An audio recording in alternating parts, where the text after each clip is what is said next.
जय श्री कृष्ण सर्वांना. जय श्री कृष्ण. पद्मजा ताई. हा, ताई मी जॉईन झाले. हो हो.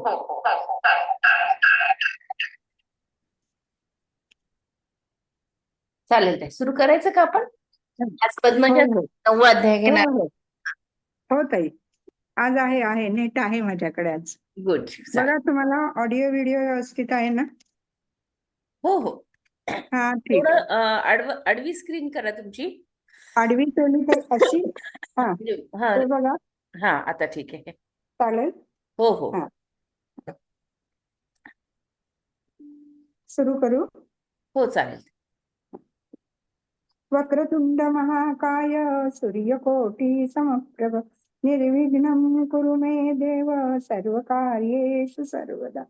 वसुदेवसुतं देवं कंसचाणूरमर्दनं देवकी परमानन्दं कृष्णं वन्दे जगद्गुरुं.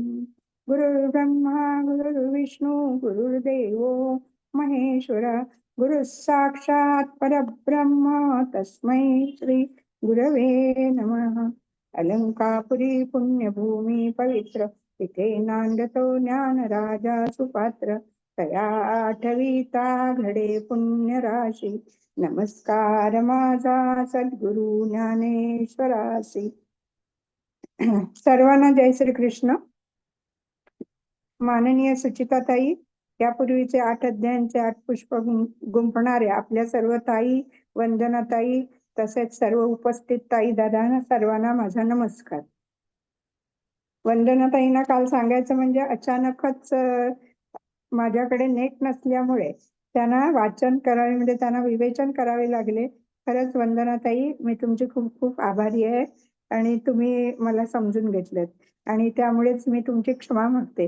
पण ताई, भगवंताच्या मनात अक्षर ब्रह्म योगाचे तुमच्याकडून विवेचन ऐकायचे होते असंच मला वाटतंय आणि आम्हा सेवा करणाऱ्यांना पण ते ऐकवायचे होते. त्या मी ते रात्री ऐकले, मला दुपारी नाही ऐकता आले. पण खूप खूप छान झालं ताई. आणि त्यामुळे 8वा अध्याय जो स्वातीताईंनी आम्हाला सांगितला होता, वाचून दाखवला होता, तर त्याचा आणखीन आमच्या मनावर तो ठसला, असं झालं. आता पहिल्या 8 पुष्प सर्व ताईंनी जी गुंफलेली आहेत, तर ती अतिशय सुंदर. म्हणजे वैजयंती ताईंनी तर त्याची सुरुवात फारच छान केली आणि बाकीच्या सर्व ताईंनी ती अभ्यासपूर्वक त्याचं वाचन आणि विवेचन केलेलं आहे. आता या 9व्या अध्यायाचे 9वे पुष्प गुंफताना मला फार आनंद होत आहे. हा, आता मी आपणा सर्वांची क्षमा मागूनच या अध्यायाची सुरुवात करणार आहे. या अध्यायाचे नावच राजविद्या राजगुह्य योग आहे. म्हणजेच भगवंतांनी या अध्यायात अतिशय श्रेष्ठ असे ज्ञान आपल्याला सांगितले आहे आणि त्याचे गुह्य म्हणजेच अंतरात्म्यातील गुह्य गुप्त ज्ञान अर्जुनाला सांगून ते आपल्यापर्यंत पोहोचलेले आहे. आता ते राजविद्या म्हणजे ही विद्या सर्व विद्यांची राजा आहे असे म्हणतात आणि हे गुह्य ही सर्वश्रेष्ठ गुह्य आहे. आता आपण सुरुवात करूया. अथ नवमोऽध्यायः. श्रीभगवान् उवाच. इदं तु ते गुह्यतमं प्रवक्ष्याम्यनसूयवे, ज्ञानं विज्ञानसहितं यज्ञात्वा मोक्षसे शुभात्.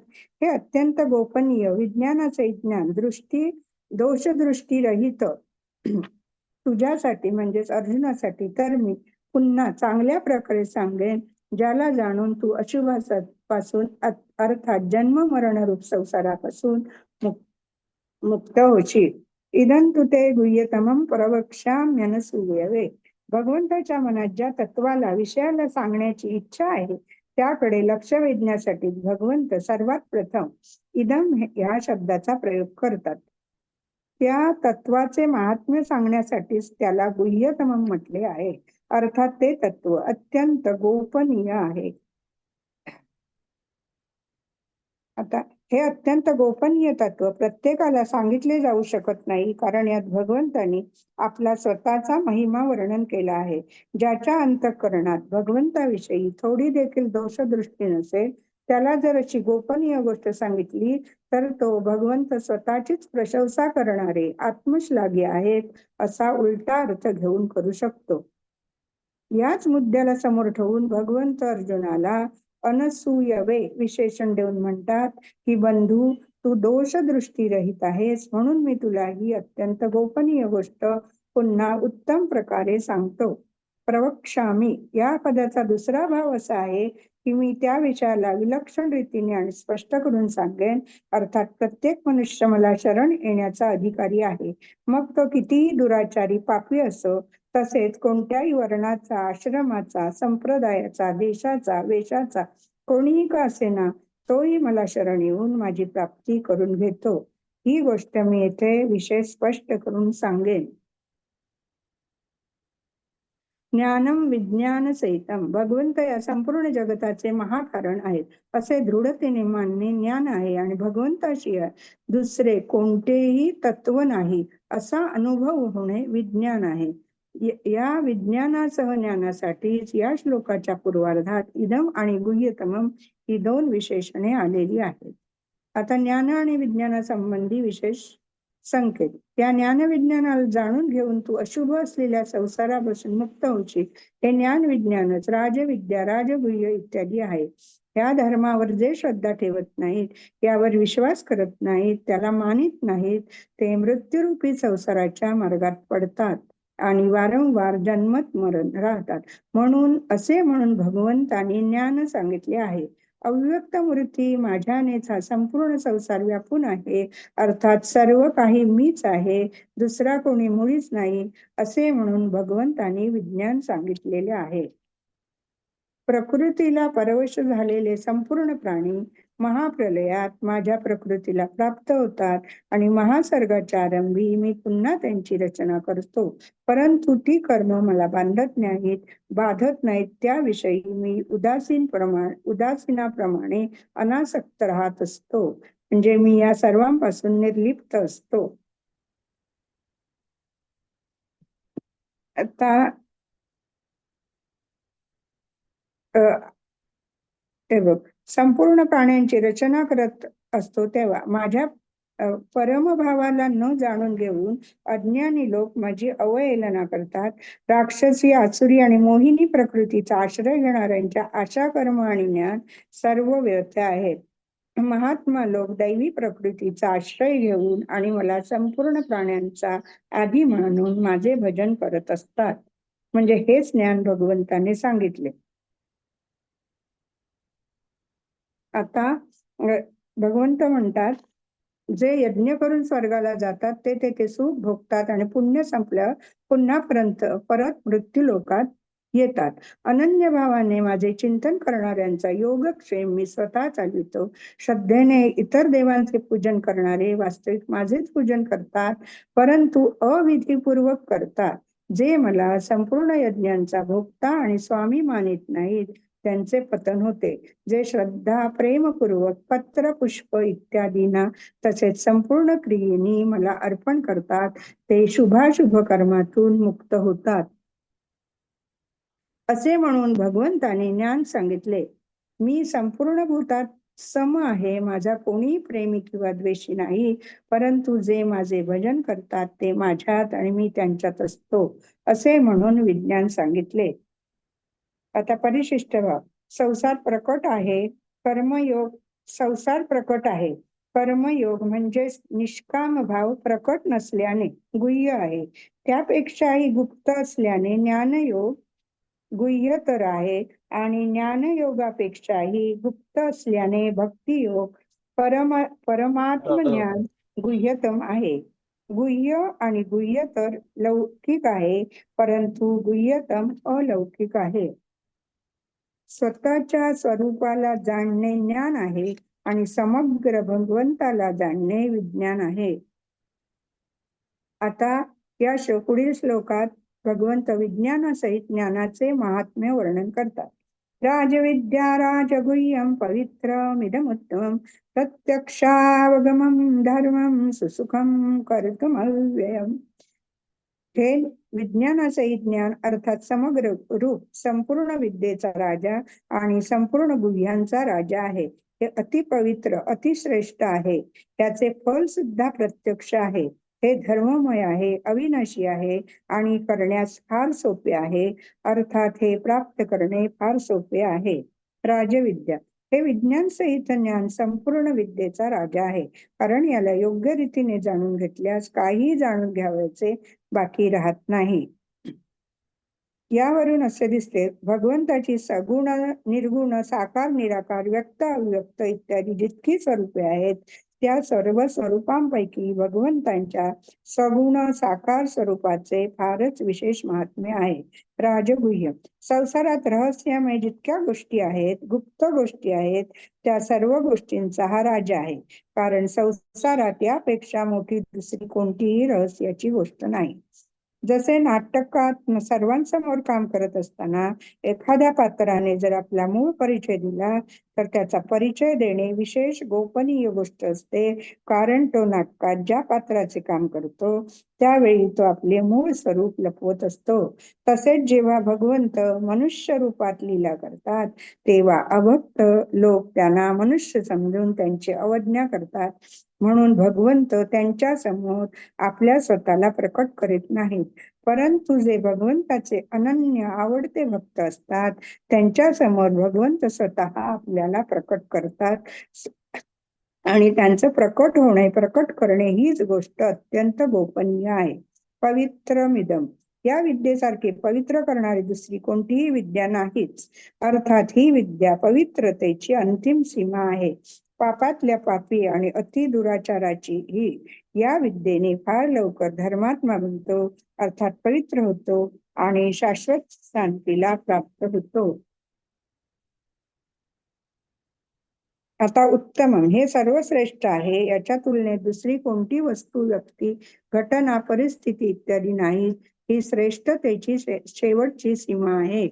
कारण या विद्येने माझा भक्त सर्वश्रेष्ठ होतो. एवढा श्रेष्ठ होतो की मी सुद्धा त्याची आज्ञा पालन करतो. या विज्ञानाचे ज्ञानाला जाणून घेऊन जे मनुष्य याचा अनुभव घेतात त्यांच्यासाठी भगवंत म्हणतात की मी त्यांच्यात असतो आणि ते माझ्यात असतात. प्रत्यक्षावगमम याचे फल प्रत्यक्ष आहे.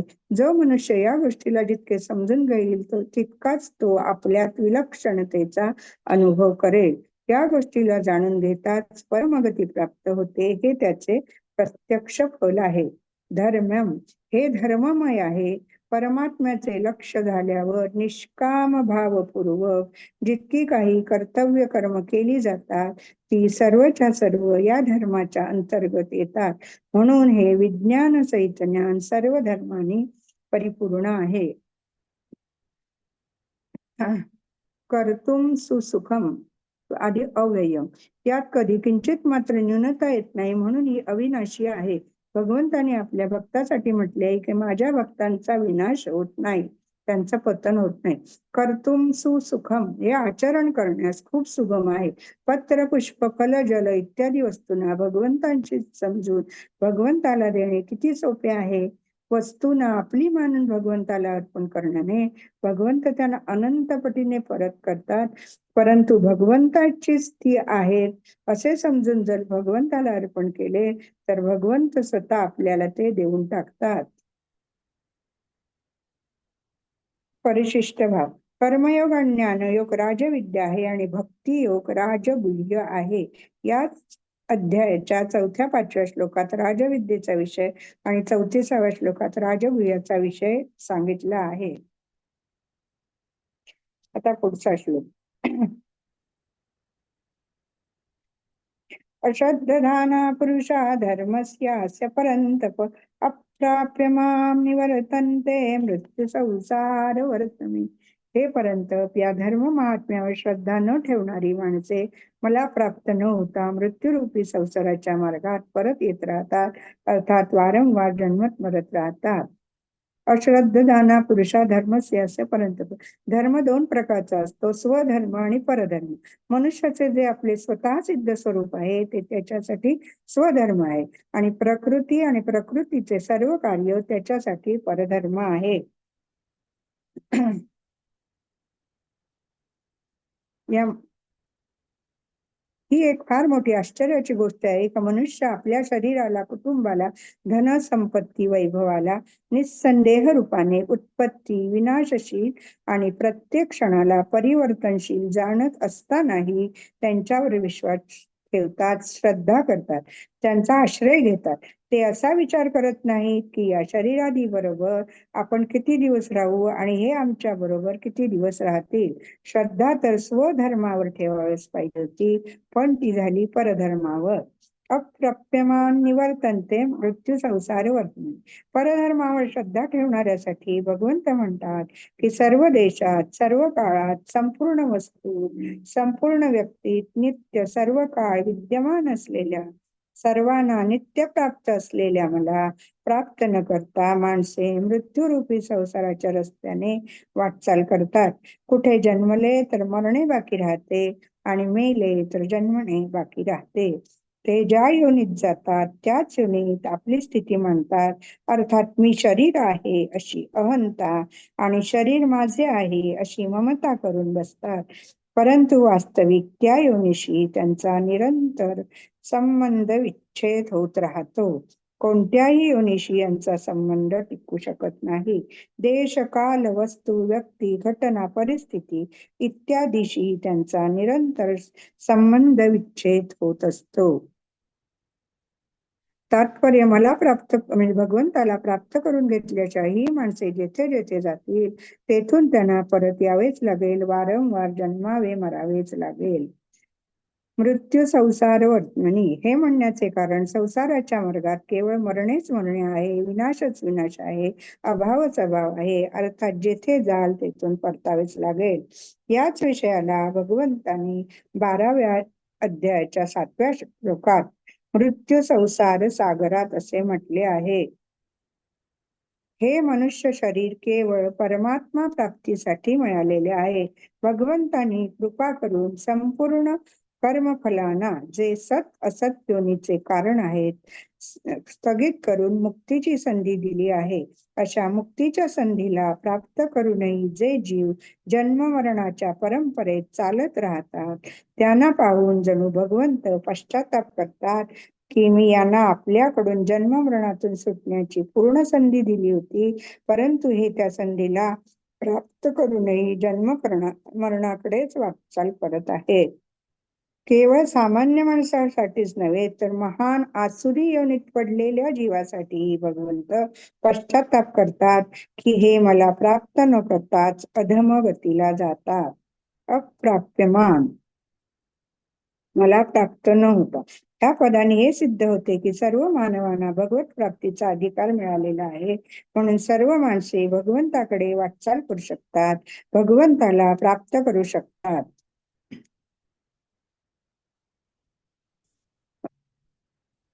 आता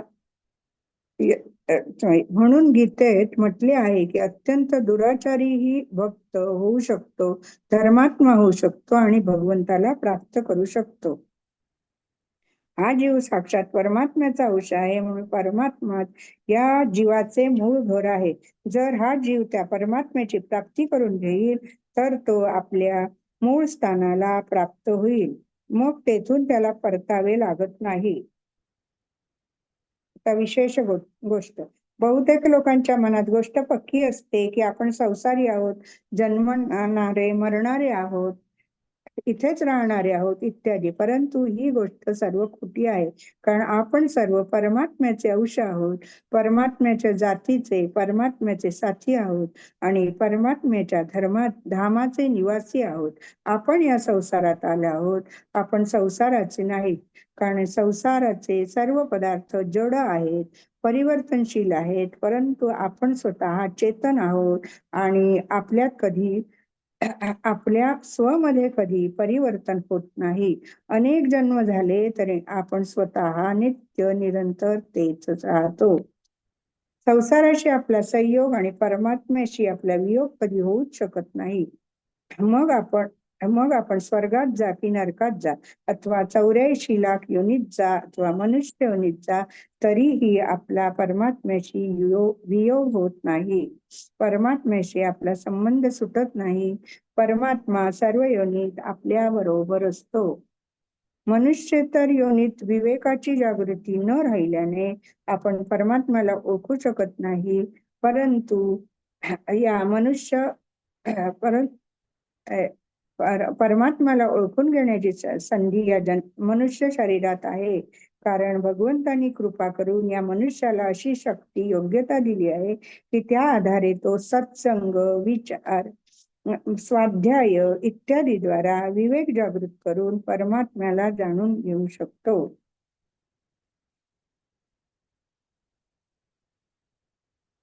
संसारात येणे, 84 लाख योनीत भटकणे आपले काम नव्हे. हे देश, गाव, कुटुंब, धन, पदार्थ, शरीर इत्यादी आपले नाहीत आणि आपण त्यांचे नाहीत. हे देश इत्यादी अपरा प्रकृती आहे आणि आपण परा प्रकृती आहोत. परंतु अज्ञानाने आपण आपल्याला येथील राहणारा मानून घेतले. हे अज्ञान नाहीसे केले पाहिजे. कारण आपण भगवंताचे अंश आहोत, भगवंताच्या धामाचे आहोत.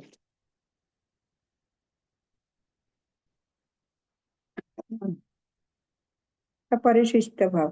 पूर्व श्लोकात सांगितलेल्या विज्ञानासहित ज्ञानाच्या महात्म्यावर श्रद्धा ठेवणारी माणसे त्यापासून लाभ घेत नाही, तर नाशवाद भोगांना महत्व देऊन त्यातच लागून राहतात.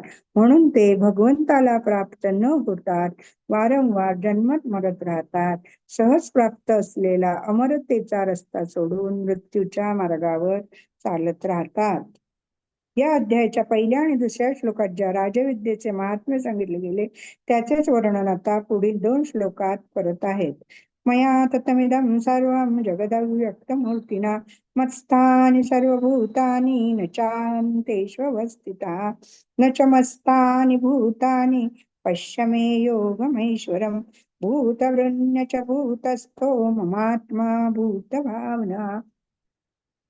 हा सर्व संसार माझ्या निराकार रूपाने व्याप्त आहे आणि संपूर्ण प्राणी माझ्या स्थित आहेत, परंतु मी त्यांच्या स्थित नाहीत आणि ते प्राणीही माझ्या स्थित नाहीत. माझ्या ईश्वर संबंधी योगाला पहा. संपूर्ण प्राण्यांना उत्पन्न करणारे आणि प्राण्यांचे भरण पोषण करणारे माझे स्वरूप त्या प्राण्यांमध्ये स्थित नाही. मया ततमिदं सर्वं जगदव्यक्तमूर्तिना. मन, बुद्धी, इंद्रियाने ज्यांचे ज्ञान होत असते ते भगवंताचे व्यक्त रूप असते आणि जे मन, बुद्धी आणि इंद्रियांचा विषय नाही, अर्थात मन इत्यादी ज्यांना जाणून घेऊ शकत नाहीत, ते भगवंताचे अव्यक्त रूप आहे. या ठिकाणी भगवंतांनी मया या पदाने व्यक्त साकार स्वरूप आणि अव्यक्त मूर्तीना या पदाने अव्यक्त निराकार स्वरूप सांगितले आहे. याचे तात्पर्य भगवंत व्यक्त रूपानेही असतात आणि अव्यक्त रूपानेही असतात. मस्तानी सर्व भूतानी. संपूर्ण प्राणी माझ्या स्थित आहेत, अर्थात अपरा प्रकृती रूपी सर्व जगत माझ्यातच स्थित असते. ते मला सोडून राहूच शकत नाही, कारण संपूर्ण प्राणी माझ्यापासून उत्पन्न होतात, माझ्यातच स्थित राहतात आणि माझ्यातच लीन होतात. अर्थात त्यांचे उत्पत्ती, स्थिती आणि प्रलय रूपी जे काही परिवर्तन होत असते ते सर्व माझ्यातच होत असते. म्हणून ते सर्व प्राणी माझ्यात स्थिर असतात. न चाहम तेष्वस्थितः. पूर्वी भगवंत पहिली गोष्ट, मी संपूर्ण जगतात स्थिर आहेच. विरुद्ध येथे भगवंत म्हणत आहेत की मी त्यांच्यात स्थित नसतो, कारण जर मी त्यांच्यात स्थित असतो तर त्यांचे ठिकाण जे परिवर्तन होत असते ते परिवर्तन माझ्यातही झाले असते. त्यांचा नाश झाला तर माझाही नाश झाला असता आणि त्यांचा अभाव झाला तर माझाही अभाव झाला असता. तात्पर्य, त्यांच्यात तर परिवर्तन, नाश, अभाव होत असतं, परंतु माझ्यात कधी किंचित मात्र विकृती होत नाही. मी त्यांच्यात सर्व प्रकाराने व्याप्त राहत असूनही त्यांच्यापासून निर्लिप्त असतो, त्यांच्यापाशी संपूर्णपणे संबंध रहित असतो. मी तर निर्विकार रूपाने स्वतः आपल्यातच स्थित असतो. वास्तविक मी त्यांच्या स्थित असतो असे म्हणण्याचे तात्पर्य माझ्या सत्तेने त्यांची सत्ता असते, माझ्या अस्तित्वामुळेच त्यांचे अस्तित्व असते आणि मी जर त्यांच्यात नसतो तर जगताला सत्ताच राहिली नसती. जगताचे अस्तित्व तर माझ्या सत्तेनेच दिसते. म्हणून म्हटले की मी त्यांच्या स्थित आहे. न नच मस्तानी भूतानी. आता भगवंत दुसरी गोष्ट संपूर्ण प्राणी माझ्या स्थित आहेत या विरुद्ध येथे म्हणतात की ते प्राणी माझ्यात स्थित नाहीत. कारण जर ते प्राणी माझ्या स्थित असते तर मी असा निरंतर निर्विकार रूपाने जसाच्या तसा राहतो, तसा संसारही निर्विकार रूपाने जसाच्या तसा राहिला असता. माझा कधी उत्पत्ती विनाश होत नाही, तसा संसाराचाही उत्पत्ती विनाश झाला नसता. एका देशात आहे आणि एका देशात नाही. एका काळात आहे आणि एका काळात नाही. एका व्यक्तीत आहे आणि एका व्यक्तीत नाही. अशी परिच्छिन्नता माझ्यात नसते, तर संसारातही अशी परिच्छिन्नता राहिली नसते. तात्पर्य निर्विकारता, नित्यता, व्यापकता, अविनाशीपणा इत्यादी जसे माझ्यात आहेत तसेच त्या प्राण्यातही राहिले नसते. परंतु अशी गोष्ट नाही. माझी स्थिती निरंतर राहते आणि त्यांची स्थिती निरंतर राहत नाही. म्हणून हे सिद्ध झाले की ते माझ्यात स्थित नाहीत. याच्यासाठी भगवंतानी आकाश आणि आकाशात वाहणारा वारा तसे लाट आणि पाणी याचं उदाहरण दिलं आहे.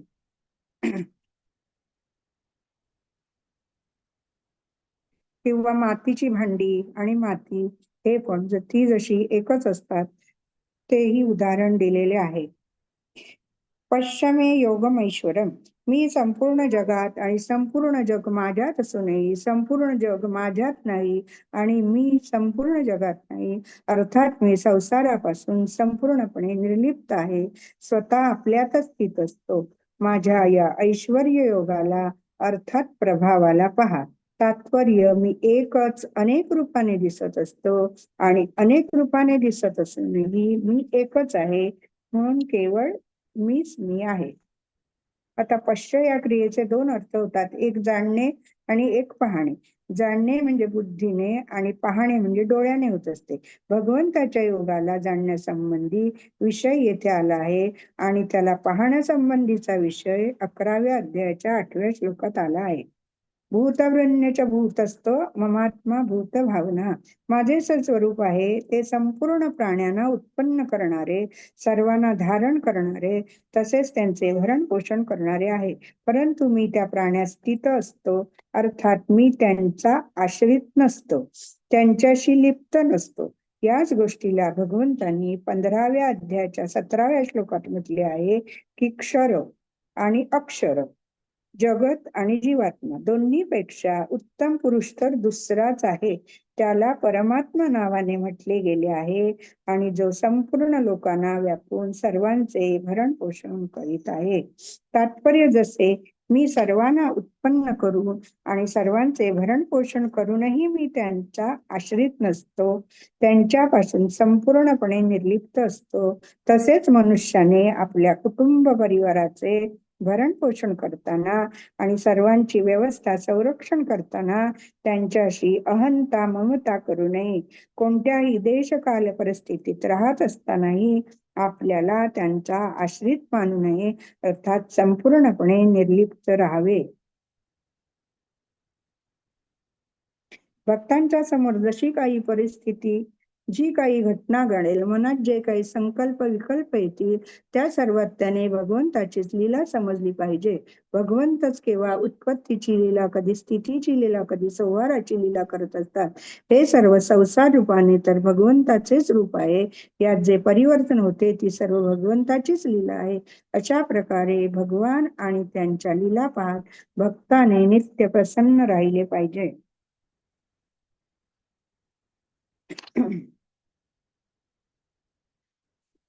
संसाराला स्वतंत्र सत्ता जीवानेच दिली आहे. संसाराची स्वतंत्र सत्ता अहंता ममता आणि कामनेमुळे आहे. म्हणून जोपर्यंत अहंता ममता आणि कामना आहे तोपर्यंत साधकाच्या दृष्टीत परमात्म्यात संसार आहे आणि संसारात परमात्मा आहे. परंतु अहंता, ममता आणि कामना समाप्त झाल्यावर परमात्मा ही संसार नाही आणि संसारातही परमात्मा नाही. अर्थात परमात्माच परमात्मा आहे. परमात्म्यात संसार आहे आणि संसारात परमात्मा हे ज्ञान आहे. आणि परमात्म्यातही संसार नाही आणि संसारातही परमात्मा नाही. अर्थात परमात्म्याशिवाय काही नाही हे विज्ञान आहे. आता भगवंत मागील 2 श्लोकात सांगितलेल्या गोष्टींना दृष्टांताने स्पष्ट करतात. यथाकाश स्थितो नित्यं वायू सर्वत्र गोमान तथा सर्वाणि भूतानि मस्तानि तुपधारय. जसे का सर्व ठिकाणी संचार करणारा महान वायू नेहमीच आकाशात स्थित राहतो, तसेच संपूर्ण प्राणी माझ्यातच स्थित राहत असतात असे तू मान. यथाकाश स्थितो नित्यम वायू सर्वत्र गोमा. ज्याप्रमाणे सर्व ठिकाणी विचरणारा महान वायू आकाशात नित्यच राहत असतो अर्थात तो केव्हा शांत, केव्हा क्रियाशील असतो आणि केव्हा वादळाच्या रूपाने वाहत असतो. परंतु कोणत्याही रूपाने वाहणारा वायू आकाशापासून वेगळा होऊ शकत नाही. त्याप्रमाणे तिन्ही लोकात आणि 14 भुवनात फिरणारे स्थावर जंगम संपूर्ण प्राणी माझ्यातच स्थित राहत असतात.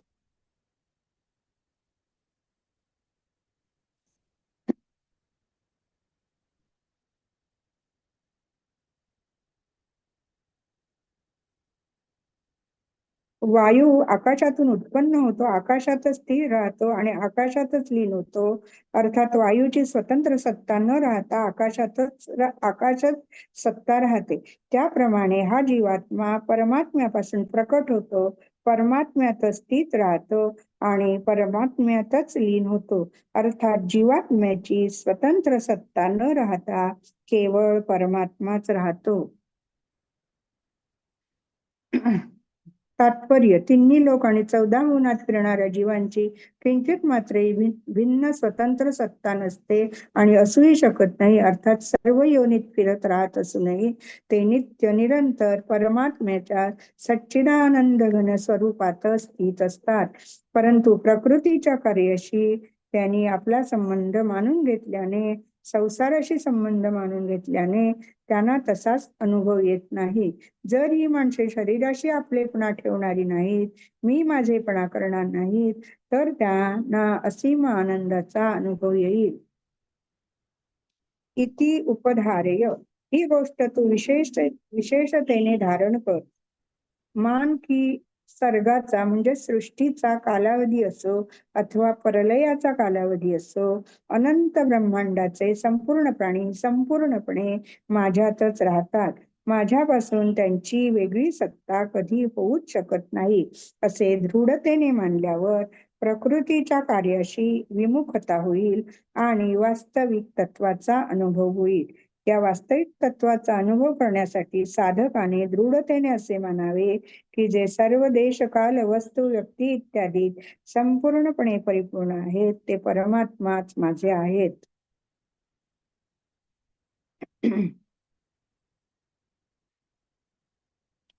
विशेष गोष्ट: संपूर्ण जीव भगवंतात स्थित राहतात. भगवंतात स्थित राहू नये जीवाच्या संसारांची उत्पत्ती, स्थिती आणि प्रलय यांचा क्रम चालू राहतो, कारण सर्व शरीरे परिवर्तनशील आहेत आणि हा जीव स्वतः अपरिवर्तनशील आहे. या जीवाची परमात्म्याशी तात्विक एकता आहे. परंतु जेव्हा हा जीव परमात्म्याशी विमुख होऊन शरीराशी आपली एकता मानतो, तेव्हा याला मीपणाच्या स्वतंत्र सत्तेचे भान होऊ लागते. मी शरीर आहे, या मीपणातच एक परमात्म्याचा अंश आहे आणि एक प्रकृतीचा अंश आहे. हे जीवाचे स्वरूप झाले. जीव अंश तर आहे परमात्म्याचा, परंतु प्रकृतीच्या अंशाशी तो आपला संबंध जोडतो.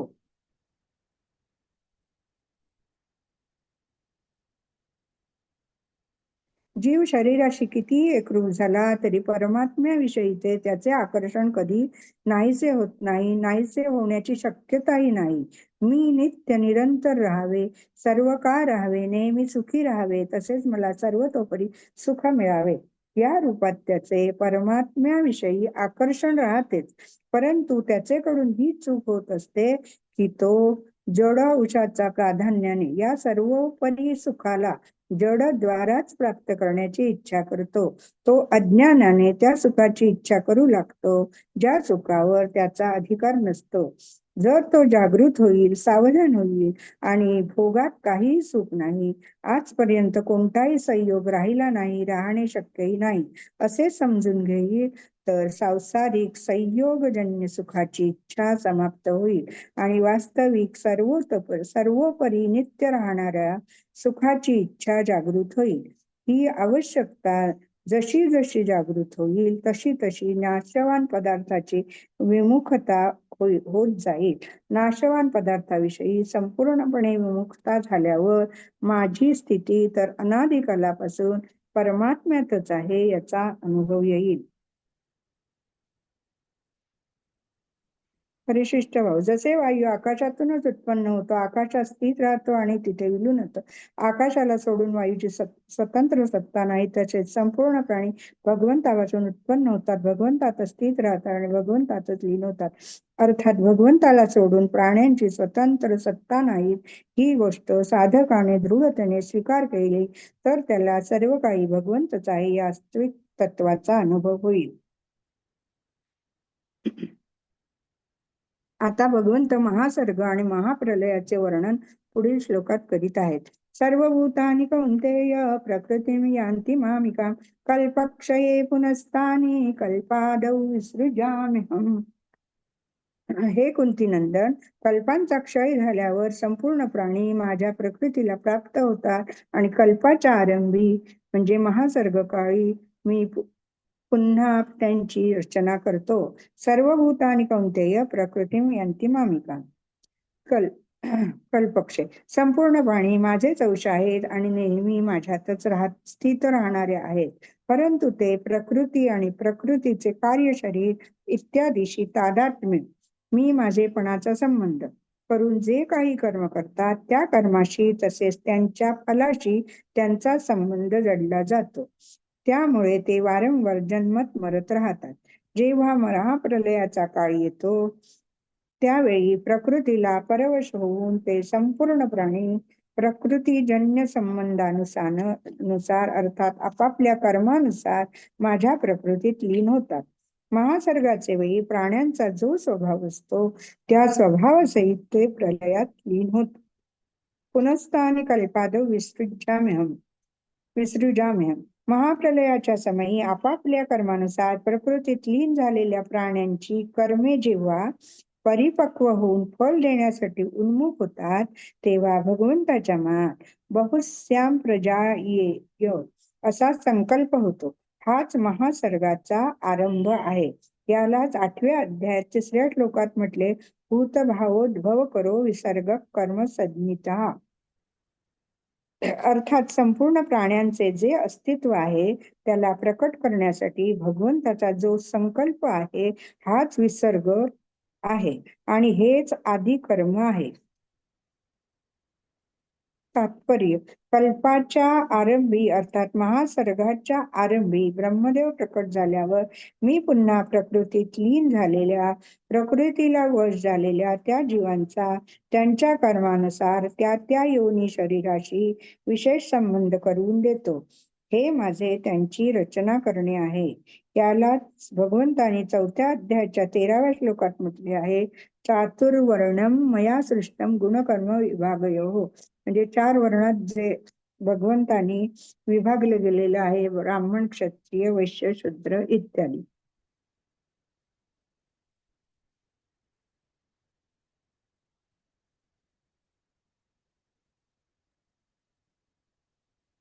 येथे सर्व भूतानी प्रकृती यांती. महाप्रलयात तर जीव स्वतः प्रकृतीला प्राप्त होतात आणि तानी कल्पादौ विसृजामी, महासर्गाच्या आरंभी मी त्यांची रचना करतो.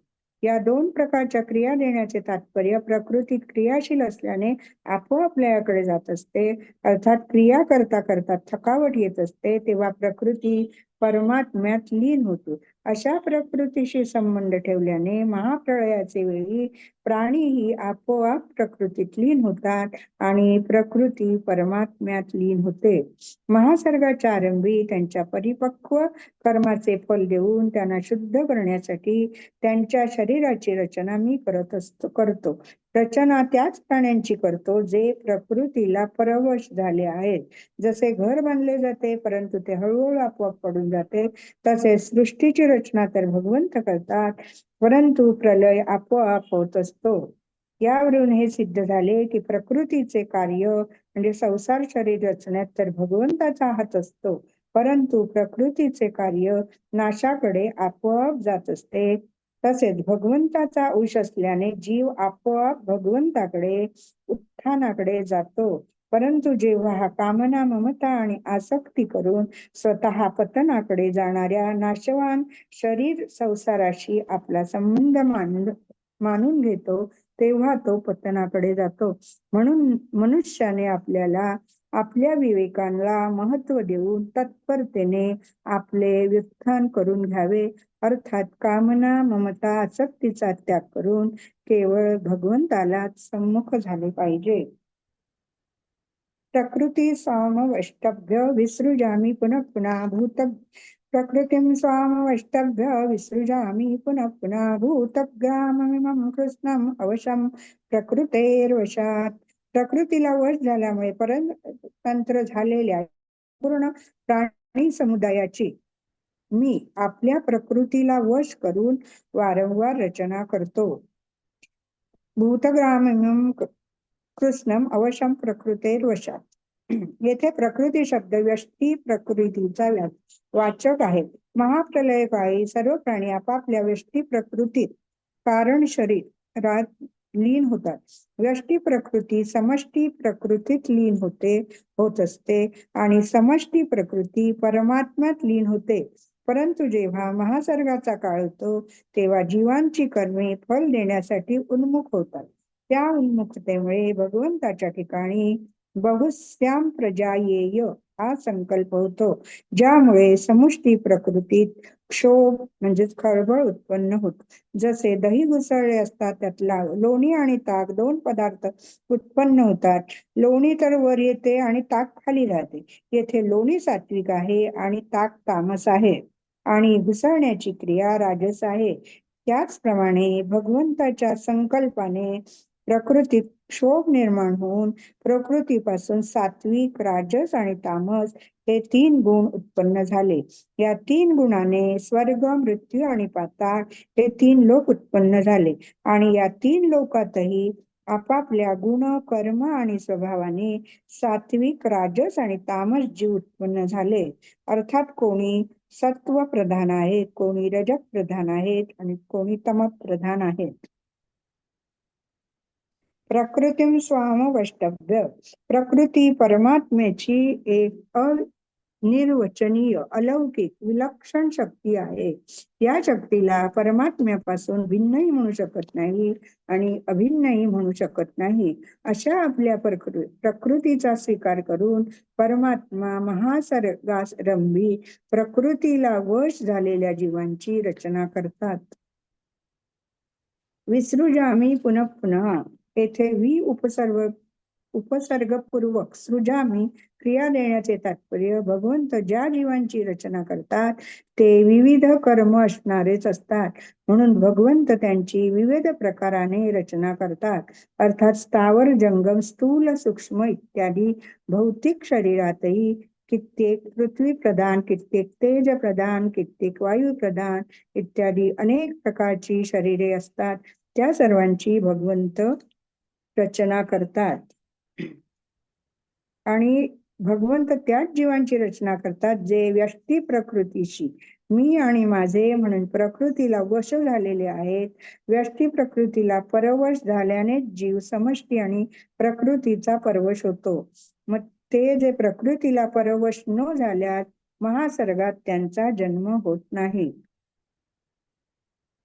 परिशिष्टवाद तत्वाच्या दृष्टीने प्रकृती भगवंताशी अभिन्न आहे, म्हणून वास्तविक भगवंताचे स्वरूप प्रकृती सहितच आहे.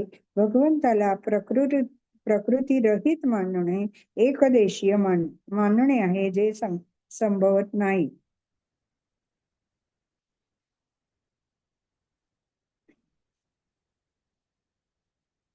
आसक्ती आणि कर्तृत्वाभिमानपूर्वक कर्म केल्याने मनुष्य कर्मानी बांधला जातो.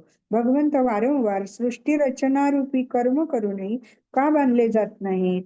याचे उत्तर भगवंत पुढील श्लोकात देतात. न च मां तानि कर्माणि निबध्नन्ति धनंजय उदासीनम असक्तम तेषु कर्मसु. हे धनंजय, त्या सृष्टी रचना इत्यादी कर्मात अनासक्त आणि उदासीनाप्रमाणे राहणाऱ्या मला ते कर्म बंधन करत नाहीत. उदासीन असक्तम तेषु कर्मसु. महासर्गारंभी प्रकृतीला परवश असलेल्या प्राण्यांचे त्यांच्या कर्मानुसार विविध प्रकाराने रचनारूपी जे कर्म आहे त्यात माझी आसक्ती नसते, कारण मी त्यांच्याविषयी उदासीनाप्रमाणे राहत असतो. अर्थात प्राण्यांच्या उत्पन्न होण्याने हर्षित होत नाही, त्यांच्या प्रकृतीत लीन होण्याने मी खिन्न होत नाही. नचमां तानि कर्माणि निबध्नन्ति. पूर्व श्लोकात भगवंतांनी म्हटले आहे, मी प्राण्यांची वारंवार रचना करत असतो. त्या रचनारूपी कर्मालाच येथे तानी पदानी म्हटले आहे. ते कर्म मला बांधत नाही, कारण त्या कर्म आणि त्यांच्या फलाशी माझा कोणताही संबंध नसतो.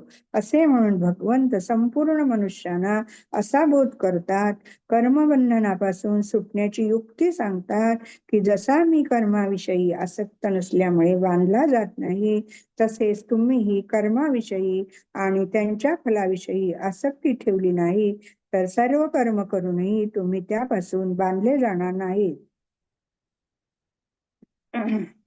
आणि जर तुम्ही कर्माविषयी आणि त्यांच्या फलाविषयी आसक्ती ठेवली तर तुम्हाला दुःख भोगावे लागेल, वारंवार जन्मावे मरावे लागेल. कारण कर्माचा आरंभ आणि अंत होत असतो आणि फलही उत्पन्न होऊन नष्ट होत असते, परंतु कर्मफलाच्या इच्छेमुळे मनुष्य बांधला जातो.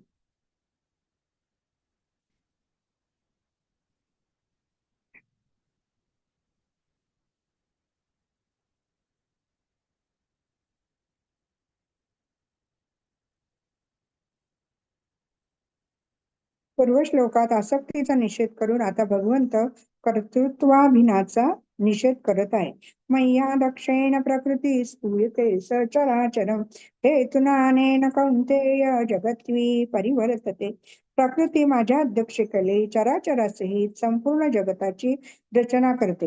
हे कुंतीनंदन, याच हेतूने जगताचे विविध प्रकाराने परिवर्तन होते. मय्या दक्षेण प्रकृती सूयते सचराचर. माझ्याकडून सत्ता स्मृती मिळून प्रकृती चर अचर जड चेतन इत्यादी भौतिक सृष्टीची रचना करते. जसे पाणी गोठून बर्फ बनणे, हीटर जळणे, ट्राम रेल्वे चालणे इत्यादी इत्यादी. आता ही जी यंत्र असतात त्या यंत्राने कामे होतात, परंतु त्या यंत्रामध्ये जी शक्ती असते ती विजेचीच असते. विजेच्या शक्तीमुळे ही यंत्र स्वतः काम करू शकत नाहीत.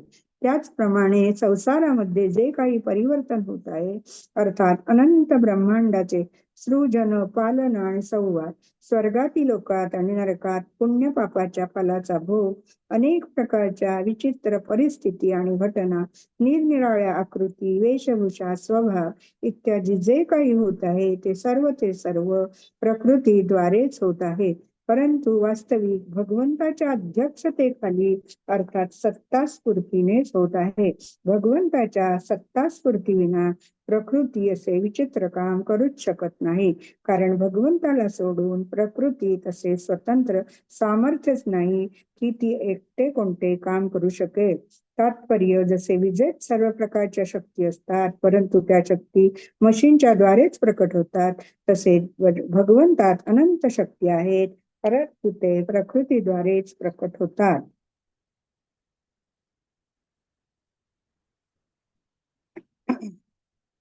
परिशिष्ट भाव भगवंताकडून सत्ता स्फूर्ती मिळून प्रकृती चराचरासहित संपूर्ण प्राण्यांची रचना करते. अर्थात सर्व परिवर्तन प्रकृतीकडतच होत असते, भगवंतात नव्हे.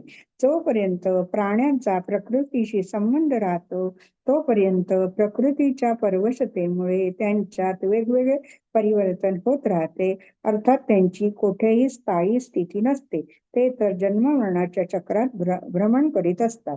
प्रकृती तर परमात्म्याच्या अधीन राहून संपूर्ण सृष्टीची रचना करते. परंतु जीव प्रकृतीच्या अधीन होऊन जन्ममरणाच्या चक्रात भ्रमण करीत राहतो.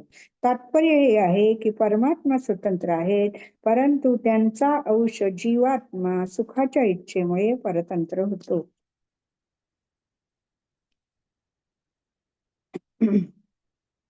जे नित्य निरंतर स्वतः आपल्या स्थित असतात, ज्याच्या आश्रयाने प्रकृती क्रिया करत आहे आणि संपूर्ण संसाराचे परिवर्तन होत आहे, अशा परमात्म्याकडे सृष्टी न टाकता जे उलट चालतात त्यांचे वर्णन पुढील 2 श्लोकात करतात. अवजानन्ति मां मूढा मानुषीं तनुमाश्रितं परं भावमजानन्तो मम भूतमहेश्वरम्. मूर्ख लोक माझ्या संपूर्ण प्राण्यांच्या महान ईश्वर रूप श्रेष्ठ भावाला न जाणता मला मनुष्याच्या आश्रित मानून अर्थात साधारण मनुष्य म्हणून माझी अवज्ञा करतात. परमभावम न जानंतो मम भूतमहेश्वर. ज्याची सत्ता स्फूर्ती मिळून प्रकृती अनंत ब्रह्मांडाची रचना करत असते, चर अचर स्थावर जंगम प्राण्यांना उत्पन्न करते, जे प्रकृती आणि तिच्या संपूर्ण कार्याचे संचालक, प्रवर्तक, शासक आणि संरक्षण आहेत, ज्याच्या इच्छेशिवाय वृक्षाचे एक पानही हलत नाही. प्राणी आपल्या कर्मानुसार ज्या लोकात जातात त्या लोकात प्राण्यांवर शासन करणाऱ्या जितक्या देवता आहेत त्यांचाही जो ईश्वर आहे आणि जो सर्वांना जाणणारा आहे, असा माझा भूत महेश्वर रूपी सर्वोत्कृष्ट भाव आहे. परमभावम म्हणण्याचे तात्पर्य माझ्या सर्वोत्कृष्ट प्रभावाला अर्थात करण्यात न करण्यात, उलटसुलट करण्यात जो संपूर्णपणे स्वतंत्र आहे, जो कर्म, क्लेश, विपाक इत्यादी कोणत्या विकाराने कधी आबद्ध नसतो, जो क्षराहून अतीत आणि अक्षराहूनही उत्तम आहे, तसेच वेद आणि शास्त्रामध्ये पुरुषोत्तम नावाने प्रसिद्ध आहे, अशा माझ्या परमभावाला मूर्ख लोक जाणून घेत नाही. म्हणूनच ते मला मनुष्यासारखे समजून माझी अवज्ञा करत असतात. मानुषीम तमुमाश्रितम. भगवंताला मनुष्य समजणे म्हणजे काय? जसे सामान्य मनुष्य आपल्या शरीर, कुटुंब, परिवार, धनसंपत्ती, पद, अधिकार इत्यादीचे आश्रित मानतात, अर्थात शरीर, कुटुंब इत्यादीच्या इज्जत प्रतिष्ठेला आपली इज्जत प्रतिष्ठा मानतात. ते पदार्थ मिळाल्यास आपल्याला मोठे समजतात आणि न मिळाले तर आपल्याला लहान समजतात. आणि जसे सामान्य प्राणी पूर्वी नसतात, मध्यंतरी प्रकट होतात आणि शेवटी पुन्हा अप्रकट होतात, तसेच ते मला साधारण मनुष्य समजतात. ते मला मनुष्य शरीराला परवश असणारा मानतात. अर्थात जसे साधारण मनुष्य असतात तसेच साधारण मनुष्याप्रमाणे कृष्ण आहेत असे समजतात. भगवंत शरीराच्या आश्रित नसतात. शरीराच्या आश्रित तर तेच असतात ज्यांना कर्म फलभोगासाठी पूर्वकृत कर्मानुसार शरीर मिळत असते. परंतु भगवंताचे माननीय शरीर कर्मजन्य नसते, ते आपल्या इच्छेनेच प्रकट होते आणि स्वतंत्रतापूर्वक मत्स्य, कच्छप, वराह इत्यादी अवतार घेतात. म्हणून त्यांना कर्मबंधन होत नसते. ते शरीराच्या आश्रित राहत नाहीत, तर शरीर त्यांच्या आश्रित राहत असते. प्रकृती स्वामधिष्ठाय संभवामी. चौथ्यातला 6वा. अर्थात ते प्रकृतीला अधीन करून प्रकट होत असतात. म्हणजे जे भगवंताने जे अवतार घेतलेले आहेत ते इथे सांगितले की प्रकृतीला अधीन करून ते प्रकट होत असतात.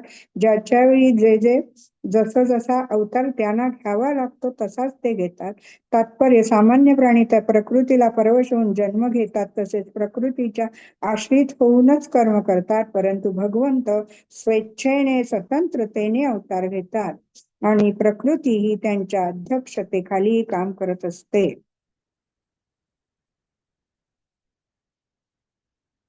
अवजानंती मामुडा, ज्याच्या अध्यक्षतेखाली प्रकृती अनंत ब्रह्मांडाला उत्पन्न आणि लीन करत असते, ज्याच्या सत्ता स्फूर्तीने संसारात सर्व काही होत आहे आणि ज्याने कृपा करून आपल्या प्राप्तीसाठी मनुष्य शरीर दिले आहे, अशा माझ्या सत्य तत्वाची मूर्ख लोक अवहेलना करतात आणि मला न मानता उत्पत्ती विनाशशील पदार्थांनाच सत्य मानून त्यांचा संग्रह करणे आणि भोग भोगणे यातच मग्न राहतात. हीच माझी अवज्ञा, अवहेलना करणे आहे.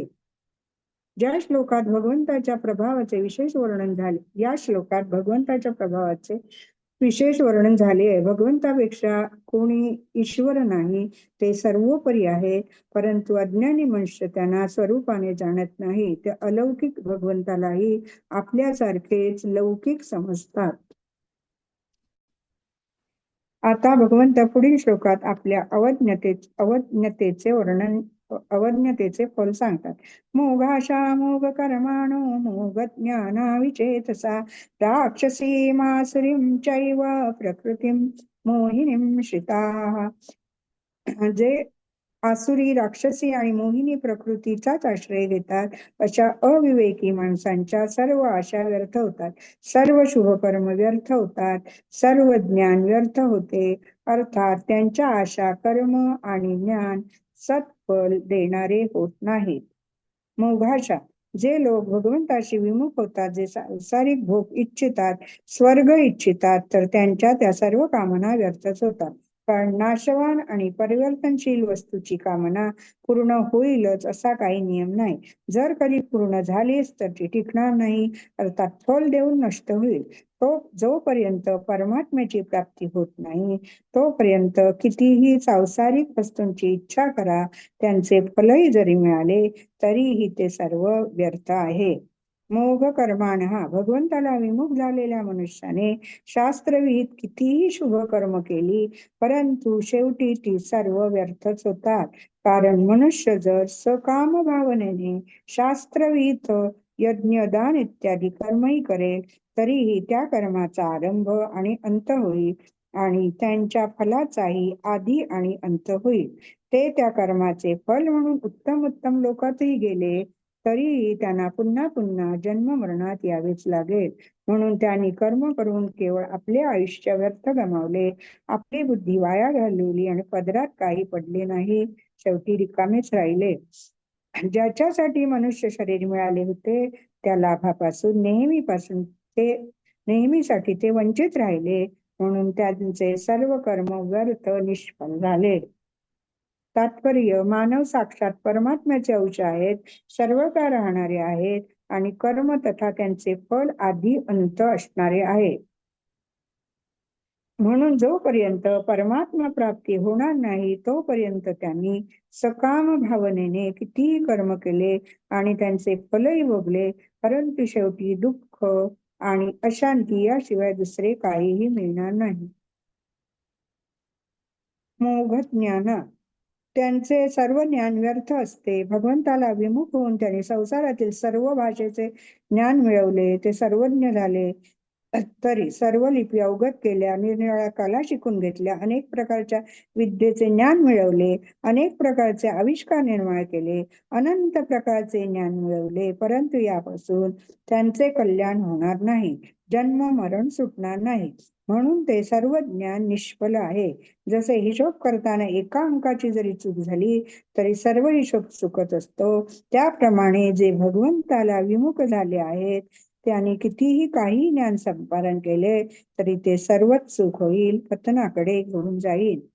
विचेतसहा, त्यांना सार असार, नित्य अनित्य, लाभ हानी, कर्तव्य अकर्तव्य, मुक्ती बंधन इत्यादी गोष्टींचे ज्ञान नसते. राक्षसी मासुरीं चैव प्रकृतीं मोहिनीं श्रिता, जी माणसे आपल्या स्वार्थ सिद्ध करण्यात, आपली कामनापूर्ती करण्यात, आपल्या प्राणांचे पोषण करण्यातच मग्न झाली आहेत, दुसऱ्यांना किती दुःख होते, दुसऱ्याचे किती नुकसान होत आहे याची पर्वाच करत नाहीत, ती आसुरी स्वभावाची असतात. ज्यांच्या स्वार्थात, कामनापूर्तीत जेव्हा बाधा होते, तेव्हा त्यांना क्रोध येतो आणि क्रोधाच्या भरात आपला स्वार्थ सिद्ध करण्यासाठी दुसऱ्यांचे नुकसान करतात, दुसऱ्यांचा नाश करतात, ते राक्षसी स्वभावाचे असतात. ज्यांचा आपला स्वतःचा कोणताही स्वार्थ नसतो, परमार्थही करत नाहीत, वैरही नसते, तरीही विनाकारण जे दुसऱ्याचे नुकसान करतात, दुसऱ्यांना दुःख देतात, ते मोहिनी स्वभावाचे असतात. इथे भगवंतांनी त्याच्यासाठी आकाशात फिरणाऱ्या पक्षाला कोणी गोळी मारतं, कोणी झोपलेल्या कुत्र्याला काठी मारतं, असा असं उदाहरण दिलं आहे. परमात्म्याला विमुख होऊन केवळ प्राणपोषणाची अर्थात सुखपूर्वक जगण्याची जी इच्छा असते ती आसुरी प्रकृती आहे. तर ज्या 3 प्रकारच्या प्रकृती आसुरी, राक्षसी आणि मोहिनी सांगितल्या गेल्या आहेत, त्याच्या मुळात आसुरी प्रकृतीच आहे. अर्थात आसुरी संपत्तीच सर्वांचे मूळ आहे. एका आसुरी संपत्तीच्या आश्रित झाल्यावर राक्षसी आणि मोहिनी प्रकृती ही स्वाभाविक निर्माण होत असते. कारण उत्पत्ती विनाशशील पदार्थांचे ध्येय असल्याने सर्व अनर्थ परंपराच येत असते. त्या आसुरी संपत्तीचे 3 भेद येथे सांगितले आहेत. कामनेची प्रधानता म्हणजे आपल्याला इच्छा होते की वास्तू पाहिजे असलेली आसुरी, क्रोधाची प्रधानता असणारी राक्षसी आणि मोहाची म्हणजे मूर्खपणाची प्रधानता असणारी मोहिनी प्रकृती असते. तात्पर्य: कामनेची प्रधानता झाल्यास आसुरी प्रकृती निर्माण होते. जेथे कामनेची प्रधानता असते तेथे राक्षसी प्रकृती, क्रोध येतच असतो, आणि जेथे क्रोध येतो तेथे मोहिनी प्रकृती हा संमोह लोभानेही होत असतो आणि मूर्खतेनेही होत असतो.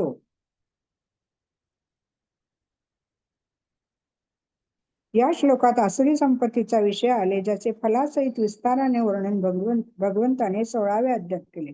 आसुरी संपत्तीचे फल आहे 84 लक्ष योनींची आणि नरकांची प्राप्ती. आसुरी प्रकृतीची माणसे जे फल इच्छितात ते तर त्यांना मिळत नाहीत, परंतु अनिष्ट फल तर त्यांना मिळते.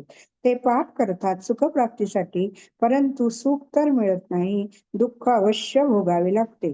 ते करतात भगवंताची अवज्ञा, परंतु परिणामी आपलेच नुकसान करतात. भगवंताला काही त्याचा फरक पडत नाही. तर इथे थांबायचं का? म्हणजे 12 श्लोक झाले. थांबूयात. हा चालेल ताई. थांबूयात आपण. हा म्हणजे ह्याच्यावर जर बोलायचं असेल ना वैजयंती ताईंना किंवा कोणाला, हो किंवा कुणालाही तरी येऊ दे. आणि मी सांगते, मी इथे ना साखरे महाराजांच्या ज्ञानेश्वरीतलं म्हणजे प्रत्येक श्लोकावर काढलं होतं एक एक लिहून, परंतु वेळ होईल म्हणून मी ते वाचलं नाही. म्हणजे नाही. असा थोडक्यात अर्थ लिहून काढला होता. हे जे आता श्लोक झालेत ना, जे 12 श्लोक, तर साखरे महाराजांची ज्ञानेश्वरी माझ्याकडे आहे. तर त्याच्यामधून मी म्हणजे थोडक्यात काढलं होतं प्रत्येक अध्यायाचं. वाचा ना मग उलट. अध्यायाचं नव्हे, प्रत्येक श्लोकाचं. परंतु वेळ होईल म्हणून ते मग मी वाचलं नाही. नाही नाही, आता वाचा, हरकत नाही ते. नाही, पण आता प्रत्येक श्लोकाचं आता वाचू 12 श्लोकांचं. 12 तर आधी श्लोक. विचारा, कोण जर बोलणार असतील तर बोलू दे, मग जास्त नसेल तर मग मी वाचते. नाही, तुम्ही वाचा आधी, मग मी जोपर्यंत वाचू. विचारून घेते. हा हा चालेल चालेल. मोहिनीताई, रेडी आहात का तुम्ही? मोहिनीताई वाचता?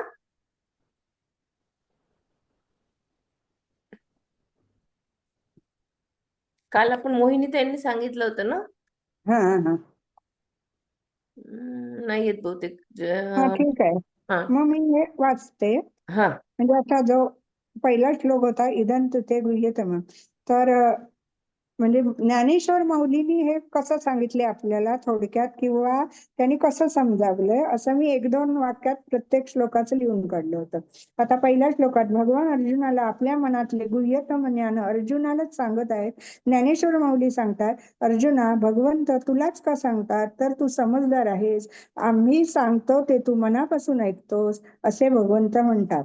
आमच्या मनातील गुह्य गोष्ट बाहेर पडली, न बोलावयाची गोष्ट बोलावी लागली तरी चालेल, पण आमच्या हृदयातील गुह्य गोष्ट तुझ्या हृदयात पडो, असं अर्जुनाला सांगतात. ते प्रशस्त बुद्धीला तू प्रशस्त बुद्धीचा आहेस, निंदा न करणारा व एकनिष्ठ असा माझा भक्त आहेस. राजहंस जसे दुधात मिसळलेले पाणी वेगळे करतो, तसे ज्ञान व विज्ञान मी तुला वेगळे करून दाखवतो. आता दुसरा श्लोक. हे ज्ञान सर्वात मुख्य ज्ञान, सर्व गुह्यांचं स्वामी, पवित्र वस्तूंचा राजा, धर्माचे अनुष्ठान असणारे असून यामुळे जन्ममृत्यूच्या फेऱ्यातून सोडविणारे आहे. आता तिसरा श्लोक. मनुष्य अश्रद्ध असल्याने परमात्मा प्राप्ती होत नाही, संसारातच फिरत राहतो. यासाठी माऊलींनी गायीच्या दुधाचे उदाहरण दिले आहे. तिच्या अंगावर असणारी गोचीड गायीचे दूध पित नाही तर रक्तच प्राशन करते. कमळाचा कांदा व बेडूक एकाच ठिकाणी राहत असूनही कमळातील मकरंदाचे सेवन भ्रमर करतो तर बेडूक चिखलातच राहतो. याप्रमाणे अश्रद्ध मनुष्य आपल्यातील परमात्म्याला जाणत नाही. चौथा श्लोक. माऊलींनी या श्लोकासाठी बीज बीज सोने याचे उदाहरण दिले आहे. बीजाचा वृक्ष होतोय, सुवर्णाचे अलंकार होतात, तसेच निर्गुण अशा माझा जो विस्तार तेच जग होय. निर्गुण असूनही साकार झालेला भगवंत म्हणजे सर्व प्राणी मात्र भगवंतापासूनच उत्पन्न होतात, तरी त्यांचे ठिकाणी मी भगवंत नाही. पाचवा श्लोक. भूताना प्राणी मात्रांना उत्पन्न करणारा असूनही सूर्य व त्याचे तेज जसे एकच आहे, त्याप्रमाणे मी प्राणी मात्रांपासून वेगळा नाही व प्राणी मात्रही माझ्यापासून वेगळे नाहीत. सहावा श्लोक. जसे आकाश व वायू एकच आहे, त्याप्रमाणे मी व विश्व एकच आहे. कल्पनेमुळे ते वेगवेगळे भासते. सातवा श्लोक. सर्व भूते कल्पाचे अंती भगवंतात लीन होतात आणि कल्पाचे प्रारंभी भगवंत त्यांना उत्पन्न करतात. यासाठी माऊलींनी पाण्यात उत्पन्न होणाऱ्या लाटा पाण्यातच लीन होतात, आंधळा लीन होतात, अथवा आकाशाच्या पोकळीत उत्पन्न झालेला वायू आकाशातच विरून जातो, हे उदाहरण दिले आहे. आठवा श्लोक. भगवान म्हणतात, मी प्रकृतीचे अवलंबन करून पराधीन भूत समुदाय पुन्हा पुन्हा निर्माण करतो. त्यासाठी मला काहीही करावे लागत नाही. जसे पाण्याच्या सान्निध्याने बीजाला अंकुर फुटून त्याचे झाड तयार होते, पौर्णिमेच्या रात्री सागराला भरती येते, त्यासाठी चंद्राला काहीही करावे लागत नाही. नववा श्लोक. सर्व कर्मामध्ये उदासीन तसेच आसक्ती रहित असल्याने भगवंत त्या कर्मापासून निर्लिप्त असतात, कर्मे बांधून ठेवू शकत नाहीत. जसे समुद्राच्या पाण्याचा लोट मिठागराला अडवून ठेवू शकत नाही, मिठागराच्या बांधाला, किंवा अंधार किरणात शिरू शकत नाही. 10वा श्लोक. सृष्टीतील व्यापार व्यवहार ज्याप्रमाणे सूर्यामुळे होतात, तद्वतच जगाच्या उत्पत्तीला भगवान कारण आहेत. भगवान मायेच्या योगाने जगाची उत्पत्ती करतात, म्हणून ते उत्पत्ती करणारे असले तरी ते भूतात नाहीत. तसेच भूतेही म्हणजे प्राणी मात्र त्यांच्या ठिकाणी नाहीत. अर्जुना, हे तू कधीही विसरू नकोस. 11वा श्लोक. भगवानाने मनुष्य रूप अवतार घेतल्याने मूर्ख लोक त्यांना मनुष्यच म्हणतात. यावर माऊलींनी कावीळ झालेल्या मनुष्याला जसे चांदणे पिवळे दिसते अथवा ताप आलेल्या मनुष्याला दूध कडू लागते, तद्वतच समजाविले आहे. भगवंताच्या निर्दोष स्वरूपावर दोष दिसतात. कोणी कांजी पिऊन अमृताचा लाभ झाला असे मानतो, त्याप्रमाणे निश्चयाने नाशवंत अशा देहात अविनाशी भगवंतांना पाहतो. 12वा श्लोक. या श्लोकात माऊलींनी मूर्ख मनुष्याला पर्जन्य काला वाचून मेघ, मृगजळाच्या लाटा, मातीच्या चित्रातले घोडेस्वार, कपटविद्येचे अलंकार असे म्हटले आहे. म्हणजे असं मी थोडक्यात त्या ज्ञानेश्वरीतील लिहून काढलं होतं. आज आपले 12 श्लोक झालेले आहेत. नाही, छान सांगितलं ते, काही प्रॉब्लेम नाही, त्यात हा, सुंदरच म्हणजे ते सांगितलं आहे. ज्ञानेश्वरीतलं मी, कारण बाकी इतर पुस्तकांचं मी काय काही घेतलेलं नाही, म्हटलं त्यातलं थोडक्यात लिहूया. नाही नाही हा, हा. साधक संजीवनी, ज्ञानेश्वरी सगळे पुस्तक हो एकत्र आहे शेवटी. हो आपल्याला फक्त हो. वेगळी थोडीशी हा. उदाहरणं मिळतात. आणि त्यांनी ज्ञानेश्वरांनी म्हणजे आपल्याला अशी जवळची अगदी उदाहरणं देऊन समजावलेलं आहे, मग पटकन लक्षात यावं त्या दृष्टीने म्हटलं आपण बरोबर. त्या श्लोकांचा इथला तरी थोडक्यात अर्थ हे करूया. कोणाला ज्ञानेश्वरीत भरपूरच नाही आहे. नाही छान. हम्म. कोणाला बोलायचंय अजून? कोणी बोलणार असेल तर आता घ्या. योगेशं सच्चिदानन्दं वासुदेवं व्रजप्रियं धर्मसंस्थापकं वीरं कृष्णं वन्दे जगद्गुरुं. कृष्णं वन्दे जगद्गुरुं. जय श्री ठीक आहे, कृष्ण. तर धन्यवाद. जय श्री कृष्ण.